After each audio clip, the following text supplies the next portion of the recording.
Welcome back to my channel. I am your favorite princess, Bougie Vintage, and today's video is a story time. Today, I'm going to tell you the story of the Obeah man. I'm sorry. So, if you are not Jamaican, you don't know what the hell an Obeah man is, we're gonna get into it, okay? So, the main character in this story, we're gonna call her TT. And TT grew up much like the rest of us. Po, okay? TT didn't have a lot of money. Her mama didn't have a lot of money. Her dad didn't have a lot of money. Her dad was like a blue-collar worker / military man. And her mom was a nanny. Even though that was, you know, her truth, her father had bigger dreams than just being a blue-collar worker or a military man. He had dreams of being a Michelin star chef, okay? It was very much giving the pink teacup. Because TT was a daddy's girl, she grew up wanting the same things. And because her father passed away early in life, she decided that she was going to carry out and live his dream. By the age of 6, TT was out there making a mean old gumbo, okay? Like, the people in the neighborhood, they all wanted some of her gumbo because her dad taught her how to throw down. Now, TT liked to, you know, wish on stars, but her dad always made it very clear that wishing is only gonna get you so far. You have to pair your wishing with hard work because hard work is the key to success. Okay? He pretty much told her, baby, we black. It's not giving soft life for us, okay? We're not gonna get the soft life. We're gonna have to work very, very hard to achieve the things that we want to achieve. If you want to go to work every day and wear princess costumes and wear blue wigs, you're going to have to do some hard work. So, like I said, TT made it her mission to fulfill her dad's dream because once he passed away, obviously, he couldn't do that for himself. When she was old enough, she got a job and she started working as a waiter and she would save every single dollar, okay? She was saving all her coin. She wasn't buying Gucci, Prada, and Louis. She wasn't buying even stuff from the thrift store like the last lady. She was buying nothing. She was saving jars of tips and any money that she got, she would save it because her mom had owned the home that they lived in, so wasn't no rent to pay, okay? She lived with her mama, and she just was saving her money. Now, Miss TT had a group of friends, girl, that were always going out. They were always partying, and they would invite her, but they grew tired of her because every time they invited her out, she was like, no, I have money to make. I need to get this coin. I'm trying to get a restaurant. Y'all can party all you want. One day, y'all gonna be up in my restaurant partying. Okay, so you guys can go spend your little coin on your partying, but I am going to be successful. I'm gonna be an entrepreneur. I'm gonna own a business. I'm gonna step my cookie up. So they kind of grew tired of her, and so she didn't really have a social life because she wanted to work her way to the top and then rest. She wasn't gonna rest until she got this restaurant. Anyway, one day when she was working at the restaurant, her best friend came in with her father. Her best friend happens to be a spoiled little rich Caucasian girl, okay? We're gonna call her Charlotte, okay? And Charlotte, she was coming from old money, long money, okay? Very much giving Baldwin, okay? She had a lot of money, or her daddy had a lot of money, and Charlotte was very much a hopeless romantic. Her dream in life was to get married off to a prince and just marry into money, be rich and fabulous, and live a soft life. But Charlotte had already lived a soft life. Her whole life, she was living a soft life because her nanny was TT's mom. See, TT's mom used to take care of Charlotte, and when she was at work, she would actually bring TT with her, and that's how Charlotte and TT became friends. So while Charlotte and her daddy are at the restaurant that TT works at, they tell her that there's a prince coming to town. Charlotte is so excited because, like I said, Charlotte wants to be married off to this prince, okay? Or any prince, okay? He could be ugly, it didn't matter. As long as he got the coin, she wanted to be with him. And I don't blame her. Baby, marry up, okay? Marry up. Get an arranged marriage. The next time I am going to be married, it's going to be arranged. He's going to be rich. He's going to be fabulous. I ain't about to marry no broke joke ever. again, okay? That's just not what it's giving. I'm going to be marrying for money the next time I get married. I'm not getting married again. Neither here nor there. So Charlotte's daddy starts telling Titi that they invited the prince to stay at their house and they're going to have him come to this masquerade ball. And of course, Charlotte is super excited. So excited that she tells Titi she needs 500 of her famous beignets. Girl, 500 donuts on last minute notice is crazy, okay? And this is when I was like, your privilege is jumping out, ma'am. Because how do you expect somebody to whip up 500 damn beignets in less than 24 hours? I don't even think it was 24. I think it was that night. And I'm sat there like, yeah, no. Unacceptable!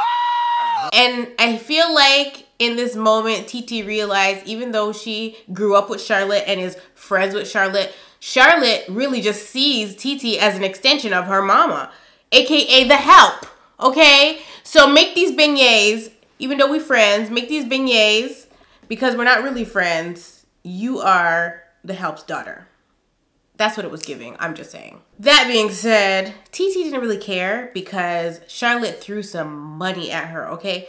And it was just enough money to get the restaurant that she had been eyeing since forever ago. So this was the last of the money that she needed, that she had been saving.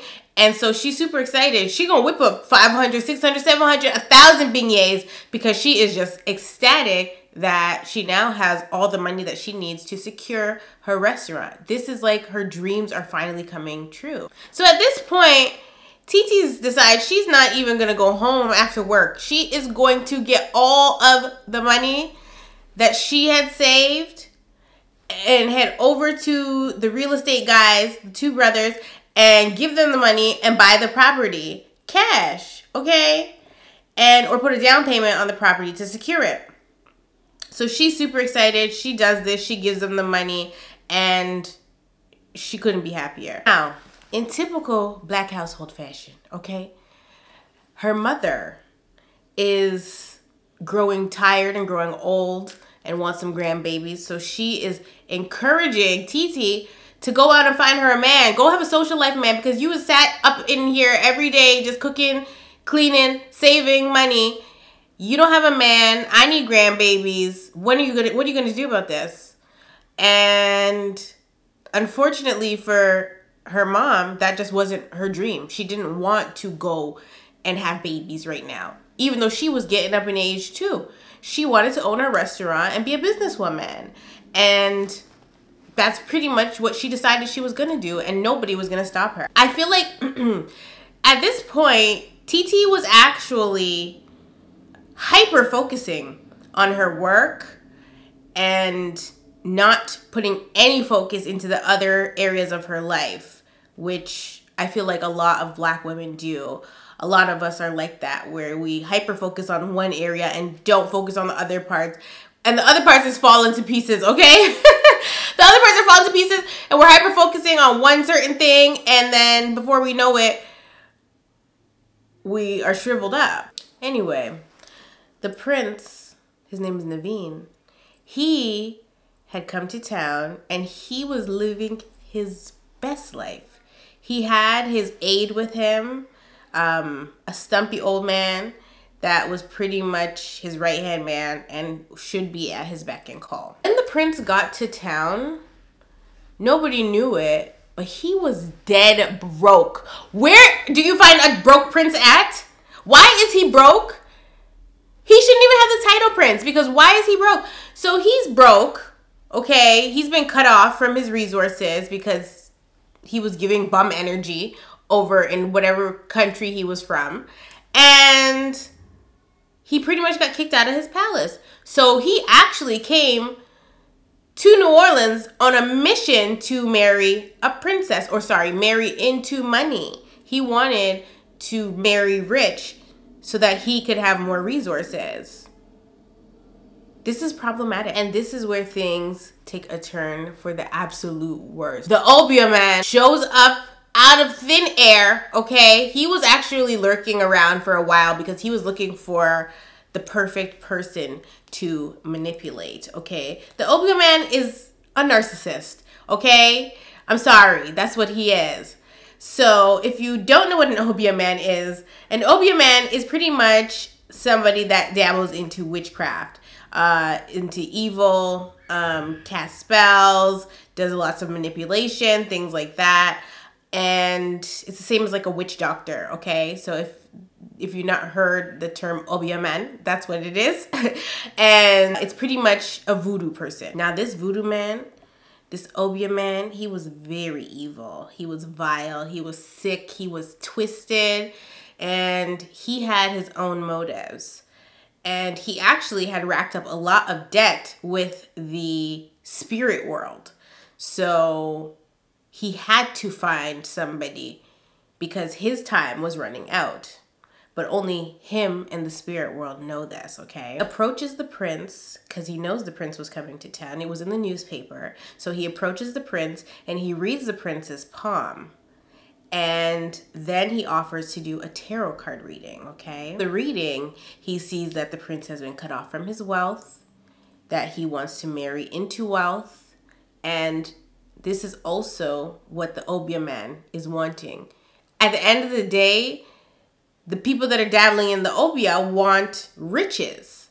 So that's what he was trying to do. Obeah man then does a reading of the prince's aide. And he sees that the prince's aide grew up with a horrible parentage. His mother was horrible to him. Everybody has pretty much treated him like crap. He's a pushover. He's ugly. Like, he looked a damn mess. Like, he had all these issues, underlying issues, and he pretty much always wanted to be like a prince as well. The Obeah man convinces both the Prince Naveen and his aide Larry to shake his hand and do a deal with him. They got in bed with the devil, girl. Okay, they had no idea what they were getting themselves into. And if something sounds too good to be true, it's probably too good to be true, okay? Once the Obeah man shakes their hands, he begins cackling and he tells them if they are unsatisfied with their results, so to speak, to take it up with the spirit world. Girl, zero accountability, zero, which we can expect from a narcissist anyway, okay? The Obeah man had no accountability. Okay, he was the one casting the spells and doing all the stuff, but he's trying to basically say it's above me now or below me now, whatever you want to call it. So now it's nighttime. We're at the masquerade that Charlotte and her daddy had thrown, and Charlotte is sat there waiting on Prince Naveen to show up, and she's getting a little frustrated. She's like, where is this man? I need the prince to show up. Why is he standing me up? He's supposed to be the guest of honor. When he finally does show up, Charlotte takes on the dance floor and she dances and waltzes with the prince, and she is so elated. She's like, yes, I'm secured me a man, I'll secure me a bag, an extra bag, because she's coming for money. It's not like her daddy was going broke or nothing, okay? He's not in some kind of hedge fund scam or something. So she didn't really need to marry into money, but the way you keep your money long is to marry into money. When you already got money, then the money gets longer, and that's how these people stay rich. That's what I'm saying. Marry up, baby. Okay, marry up. Charlotte knew what the hell she was doing. We got the game confused. Honestly, we do, because I don't know why they didn't teach us to marry up. I really don't know why they didn't teach us. Love will come, baby. At the masquerade, of course, Titi is there with her beignet stand. And the two men that sold her the property, they were supposed to bring the paperwork for her to sign. So they took her money, but they didn't give her the paperwork at the same time when she bought the restaurant or put the money down on the restaurant. So they were supposed to bring it to the masquerade. And when she brings it up to them, they're like, yeah, about that. They're like, we didn't bring the paperwork, and here's why. They done sold it from underneath her, girl. They told her a man came in and bought it cash, okay? Cash. And they didn't tell her who, obviously, because it's none of her business. But they pretty much told her, you got until Wednesday to top his offer or you lose the restaurant forever. She didn't have the money. She didn't know what the hell she was going to do. So at this point, she's pissed off because how the hell Did they take her money earlier that day and now they're telling her they didn't bring the contracts because somebody else came and purchased it? Where they do that at? This is bad business, okay? It was all a lie. Guys, it was all a lie. She lied. TT was trying to keep the real estate agents there and talk to them, but they had to go. And so she was trying to chase after them and ends up falling over and crashing into her beignet table and making a huge, colossal mess. So Charlotte comes up to her and she is like, you know what? I got a dress upstairs that you should put on. I think you will look great on you. When TT put this dress on, y'all, baby looked like $1,000,000. She looked like she owned that damn house, okay? I was gonna call it a palace, but it's not a palace. She looked like she lived there. Like it was her dress, it was made for her, it was fit for her. Baby, it was custom, a custom bust down, okay? Like it looks so good. Of course, TT is upset. So just like when she was a child, again, she decides she's gonna wish on a star. Even though her dad already told her it's hard work that's gonna get you to your dreams. So she begins wishing on a star. And out of nowhere, a little frog appears on the balcony. And so when she looks over, she says like, haha, very funny. Let me guess, you want a kiss? And of course the frog responds and TT loses it. She's like, no. No, I know this frog is not talking to me. I know this frog is not speaking English and I can understand it. That's not what's going on right now. I did not take any narcotics. I am not under the influence. My beignets are not edibles. Why am I understanding what the frog is saying? What is going on? But that's what happens when you mess with the Obeah man, okay? You might hear a dog. You might hear a frog. Don't mess with the Obeah man. The reason TT even said this to the frog was because when she was growing up, her mom always used to read the Prince Frog to her when she would be babysitting Charlotte. So TT was familiar with the story and she thought it was funny. Little did she know the frog actually did want a kiss. Because the frog is talking back to TT, she decides she gonna kill it, okay? She is grabbing stuff out of Charlotte's room and throwing it at the frog. She is trying to kill the frog. The frog needs to die because there should be no reason that she can understand that. She calms down and she says to the frog, if you're the prince, because that's what he told her, who the hell is that over there on the dance floor dancing with Charlotte? And so he doesn't really get to answer the question before the subject changes. And he tells her, listen, if you kiss me, I will turn back into a human, okay? Not only will I turn back into a human, but I will bless you. My family rich, girl. I come from money, okay? I got all the money. I know you got big dreams. TT starts thinking about her restaurant right away because she got a one-track mind with this damn restaurant, girl. I was tired, okay? Like, one-track mind with the restaurant. So, of course, she's like, you know what? I ain't got nothing to lose at this point. I got to make this money by Wednesday. I got to figure out a way to get this money by tomorrow. It's very much the energy she was giving. So, she was like, I'm going to kiss the frog, okay? I'm going to kiss him because I need this money. I mean, he's talking, so he must be a prince because I ain't never talked to no frog before. Have you? Little did she know the prince was broke. And little did he know TT wasn't no princess. See, the frog, he thought that TT was a princess because she was dressed to kill. So he assumed that she was a princess and that if he kissed her and she kissed him, he would turn back into a human and all peace would be restored. But because she wasn't a princess and they kissed, baby, she didn't turn into a frog too. Damn. If it were me, I would have been so mad. I would have been so upset. Like, why am I now a frog? You told me you was gonna give me money for a restaurant. I can't be in no kitchen cooking as a frog. So now everybody's a frog. It's very much giving ribbit, okay? So he's stuck. Now she's stuck. And to be honest, she didn't have no business kissing that damn frog anyway, okay? Let's just put that out there. But the Obeah man, he needs to be going to jail. Immediately. Immediately he needs to go to jail. You can't just be turning people into frogs for your own financial gain. Like, Could you imagine? No. Anyway, the prince, the fake prince, Larry, and the Obeah man, they come to discover that the frog has escaped. This is Larry's fault because he was told to not let the frog out the jar, but Naveen had convinced Larry that he needed a little bit of air, and he had loosened the lid, and Naveen got out the jar. When the Obeah man finds this out, he is fuming because they have to have access to the frog in order for their plan to work. They had taken a little bit of Naveen's blood and put it in an amulet, and they were wearing the amulet, or Larry, the prince's aide, was wearing the amulet, and that made the aide appear to be like the prince. So he looked like him and everything. As long as he's wearing the amulet with the prince's blood in it, he will look like the prince.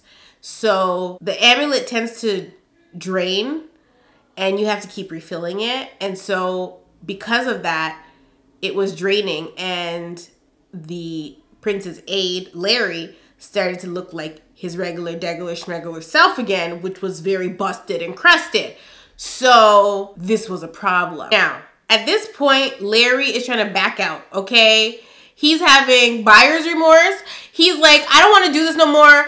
I'm not into this Obeah thing, this witchcraft. Please take the amulet. I don't want it. It's on you now.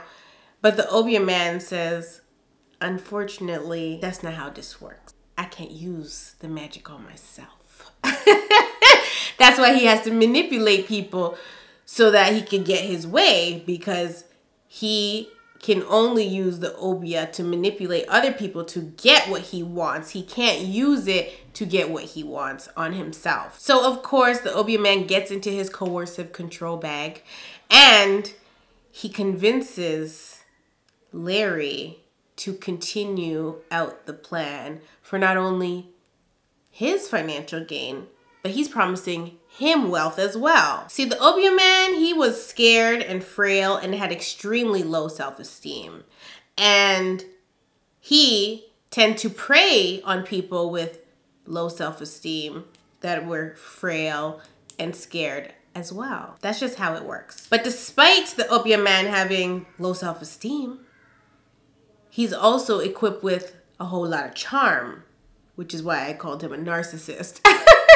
He was very charming and cunning like a snake. Because he can sniff those people out, he was able to sniff Larry out and read that he can offer Larry something that he wants and he might bite the bullet. Because Larry had absolutely nothing going for him, imagine following a prince around your whole life and getting paid peanuts for it. No ma'am. Hell, he probably not even really getting paid because the prince is cut off. So he didn't have much to lose. So he was like, I'm gonna try to get ahead in life, okay? This made it so easy for the Obeah man to use him. At this point, the prince, the real prince, Naveen, and Titi are frogs, and they are running about ruining the masquerade party. And this is when Naveen tells Titi about the Obeah man. Titi was familiar with the Obeah man, but she knew not to mess with him.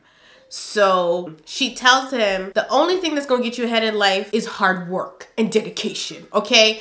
You can't fool with no Obeah man and think you're gonna get ahead in life. You're gonna be 10 steps behind, which they were. They were more than 10 steps behind because they're frogs, okay? They are frogs. I don't even know how to measure that, because it's not 10 steps behind if you're not even a human anymore. Like this is starting from scratch.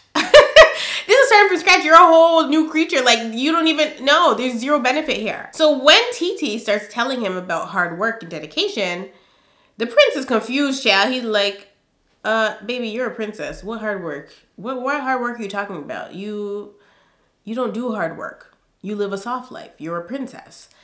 And she's like, I don't know who told you that, child. I ain't no princess now. I am a waitress.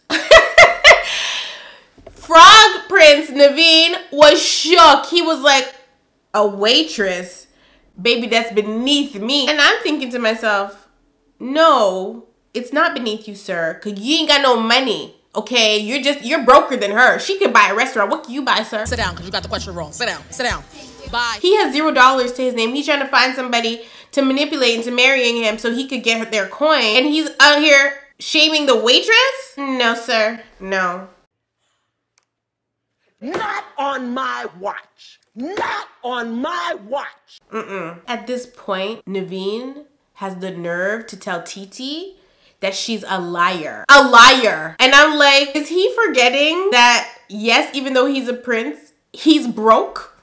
Broke and prince do not go in the same sentence. It's not a thing. So who's the real liar here? That's an oxymoron. Real liar? Is that an oxymoron? Of course, he cusses her out. And then tells her, joke's on you anyway, because I'm broke too, baby. I'm like, I know she was like flabbergasted. She's like, I am running around town as a frog with another frog that's supposed to be a prince, and he's just told me not only is he a frog and turned me into a frog, but he is a broke frog. He ain't got a lily pad to his name. At that point, I'm going to jump into whatever ravine, and I ain't coming back up. I ain't coming back up. I'm just gonna jump into the ravine. I'm not even gonna try to swim. I'm just gonna jump into the ravine, and hopefully the tide takes me somewhere, okay?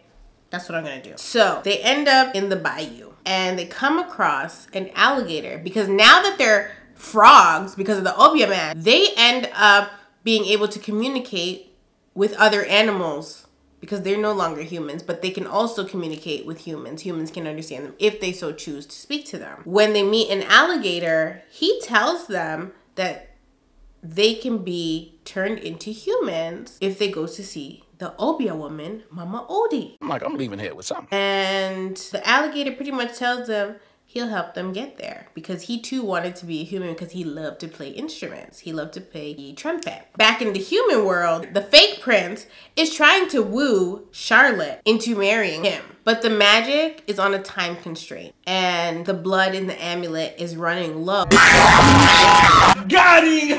Got him! So his ears keep swelling up. His ears keep swelling up. And he's trying to blame it on mosquitoes. Baby, no, that's not what it is. And so Charlotte is sitting with him, talking to him. And his body is changing as they're speaking, but he keeps doing different tactics to try to hide it so that Charlotte doesn't see it, while at the same time asking her for her hand in marriage. Charlotte, all she hears is that some prince wants to marry her, okay? So she is gung-ho. She's ready to go, okay? Dress is already picked out and everything. She wants to get married yesterday. Because they don't have the frog anymore, the Obeah man realizes, damn it, I'm in a lot of debt, but there's a bigger plan and there's money to be made, so I'm gonna have to go to my friends on the other side. The friends are the evil spirits that he communicates with to get his powers and his magic. He got to communicate with them on the other side to get help because they don't have access to the frog right now. The frog has gone on a wild goose chase trying to turn back into a human. In the bayou, Titi and Naveen, they are not getting along worth a damn, okay? They don't really like each other. It's very much giving love-hate relationship, emphasis on the hate side of the relationship. Because they were following this gator to get to the Obeah woman to turn them back into humans, they didn't know it, but they were lost in the damn sauce. The gator didn't know where the hell they were going. However, they ended up running into a firefly, and the firefly ends up telling them that they're going they're going the wrong way. Baby, they were gagged. They were like, we have been traveling forever. It's been hours, okay? Okay? It's been hours.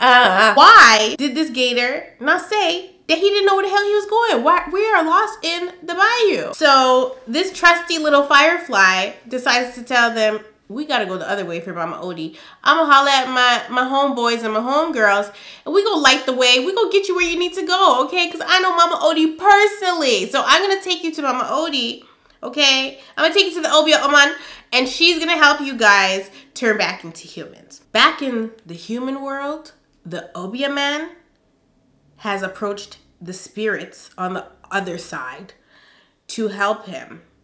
And because he's in a lot of debt already, the spirit world is fuming. And they're like, Baby, this your last damn chance, okay? You keep writing these checks your butt can't cash. Why are you doing that, sir? But we gonna give you another chance. At the end of the day, if you don't get us the souls that we want, we gonna take yours. And he's scared.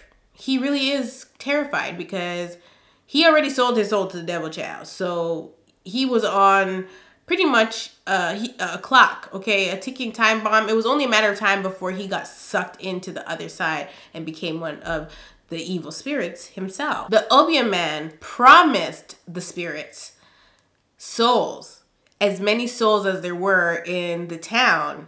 And he basically stated, once this transaction goes through and he becomes rich and powerful, he'll be able to get them exactly what he's promised them. Baby, the devil is a liar, okay? The devil is a liar. So he wrote that check. He knew his butt wasn't gonna be able to cash it, but that didn't matter at this point. He was just trying to buy himself some damn time. They agree, okay? The spirits, they obliged the Obeah man. And then he starts cackling because he's like, yes, I'm going to be powerful. I'm going to do whatever I want to do. I just need to get this wedding done and I'm this close. Back in the frog world, Prince Naveen is so self-absorbed. It's ridiculous.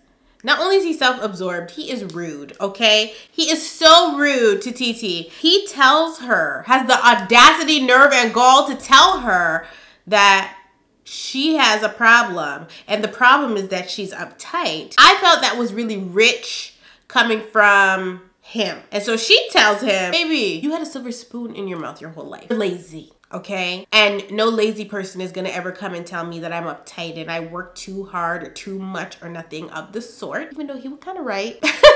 He was kind of right, but he was just not the right person to deliver the message to her, okay? He wasn't. While they arguing, some hillbillies decide that they going frog hunting. And so they actually end up capturing TT.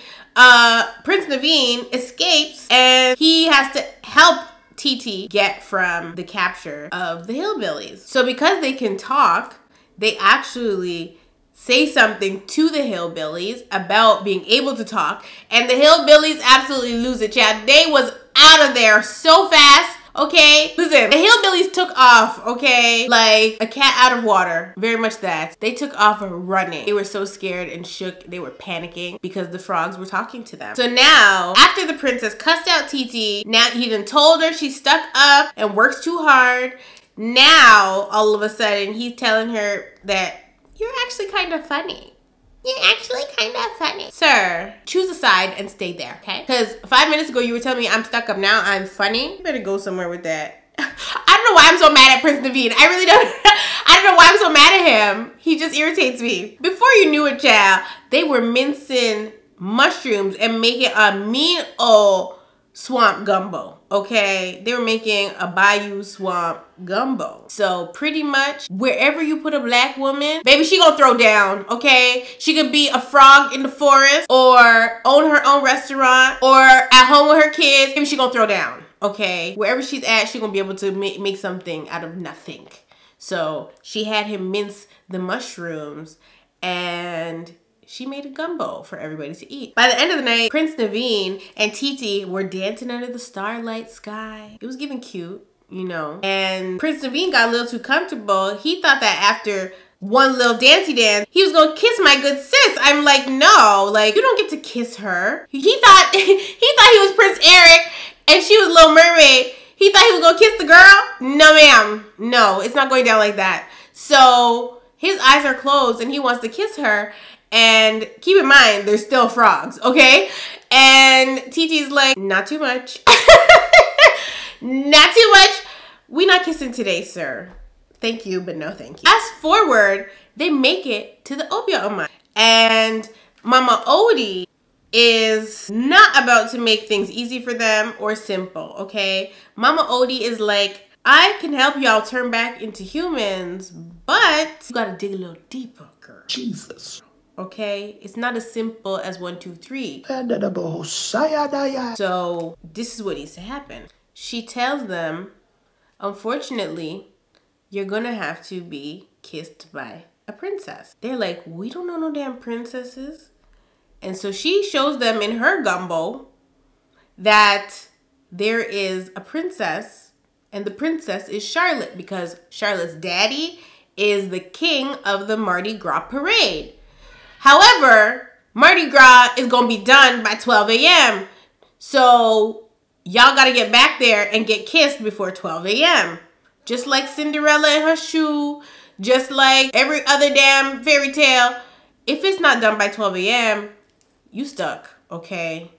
So get the job done. They head back, try to go and find Charlotte. But on their way back, Prince realizes, well, damn, I'm in love with a waitress.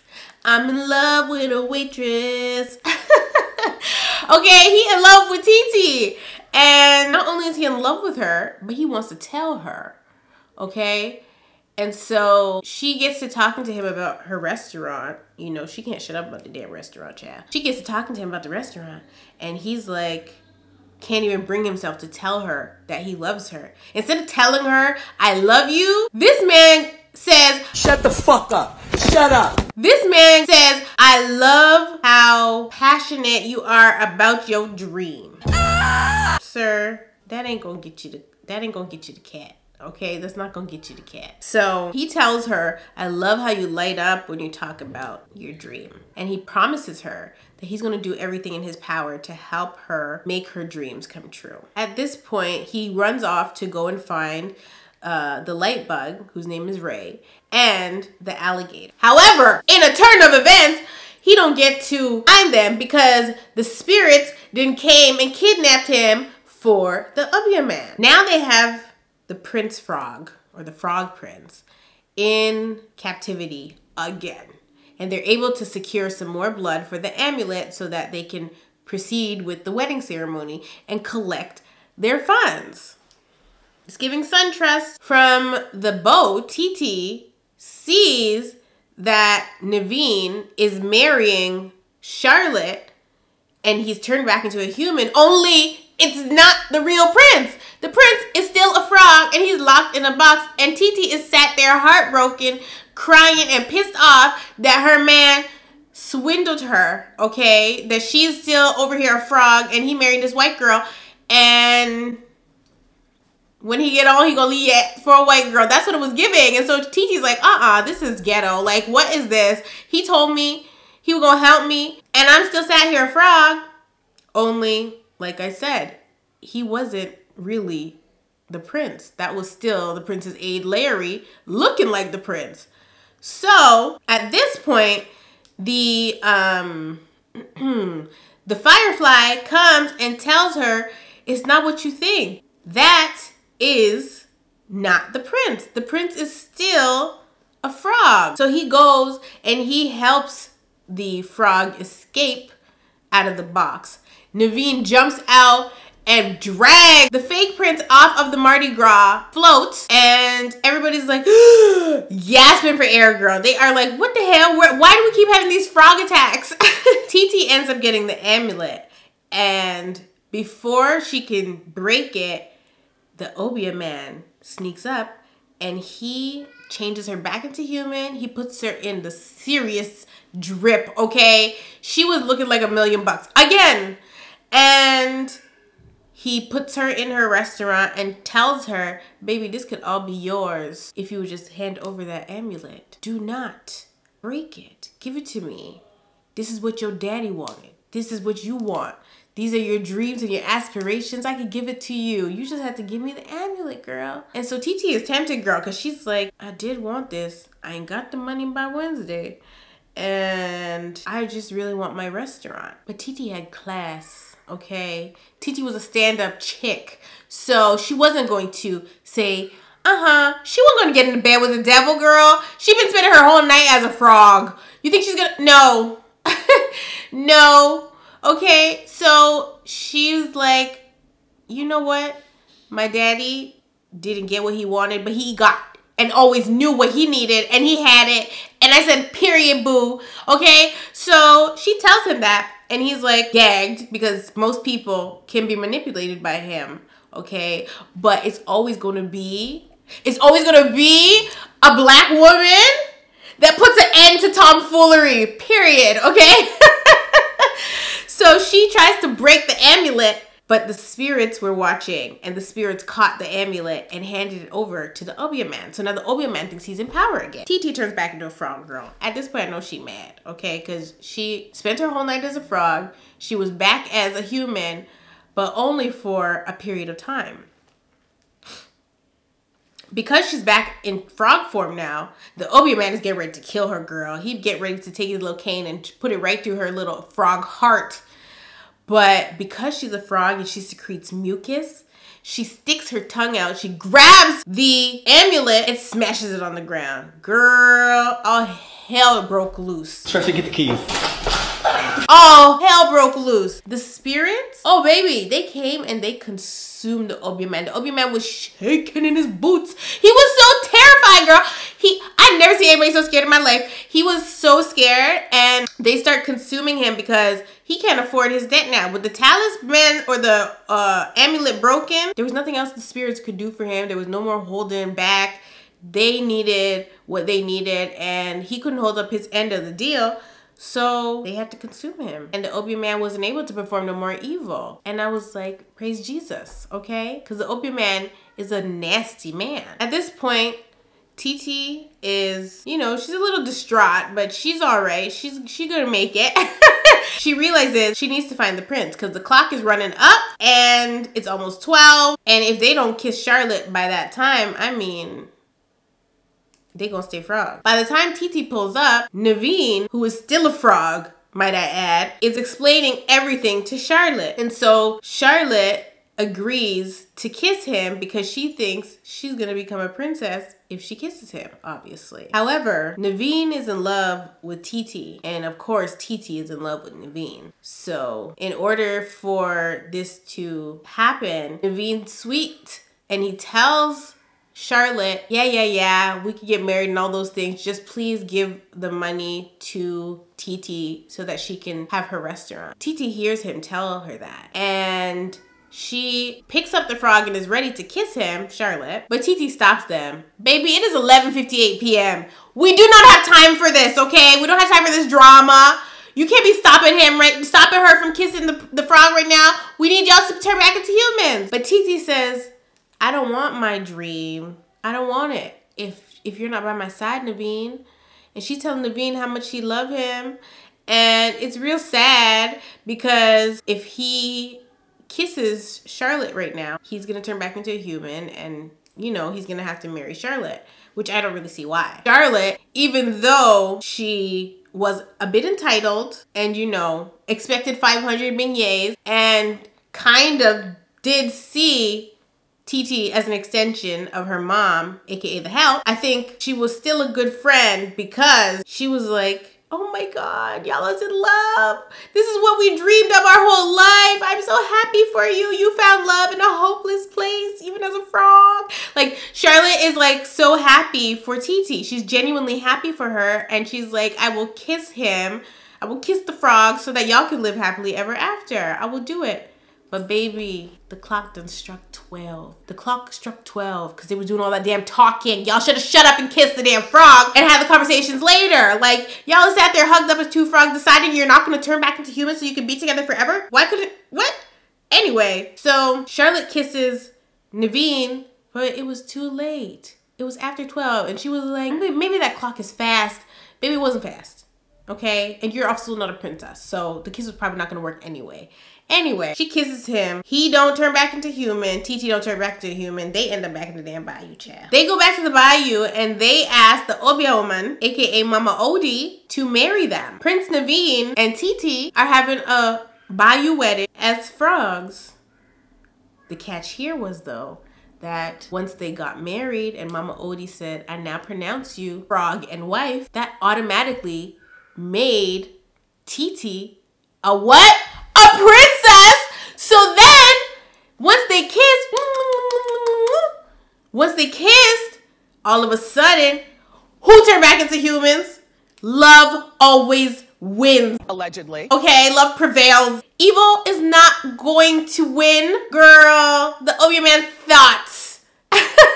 So they shared a kiss, it broke the curse, and they ended up living happily ever after. And She got her restaurant, girl. They had a family restaurant and they served all kinds of food there. I had oxtail when I went, rice and peas. I had plantain. I had some gumbo. Didn't like the gumbo, girl. And I had some jerk chicken and it was good. So this was my Princess and the Frog story. Disney's Princess and the Frog story. Disney, do not sue me, child, please. But this was my rendition of The Princess and the Frog. I hope you guys enjoyed it. Tell me what your favorite part of the story was. I love you all so much. And once again, I have to leave to go pick up Say Say. Clockwork, girl. I had an hour and a half to get that story out before I had to leave to pick up my child. I handled it well, okay? I'm finishing exactly at the time that I need to finish to go pick up my child from school. And I ain't showing up like this, girl. Imagine me showing up in my Princess and the Frog outfit. Please. Yeah. So this was episode 2 or Storytime 2 of the Disney Princess series. I hope you guys loved it. I had fun telling it. And I have a few more in my bag. Y'all already requested Pocahontas. And by the way, I will not be wearing a Pocahontas outfit, okay? If you know, you know. I have an Anna costume.